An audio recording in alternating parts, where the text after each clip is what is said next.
ദേവമാതാവിന്റെ സ്വർഗാരോപണ തിരുനാളിന്റെ 8ാം ദിവസം അവിടുത്തെ രാജ്ഞിപദ തിരുനാൾ ആഘോഷിക്കുന്നത് സമുചിതമായിട്ടുണ്ട്.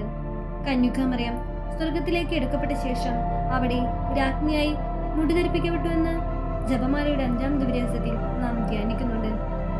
ക്രിസ്തുവിന്റെ രാജപദം നാം അംഗീകരിക്കുമ്പോൾ അവിടുത്തെ അമ്മയുടെ രാജ്ഞിപദം പരോക്ഷമായി നാം പ്രഖ്യാപിക്കുന്നു.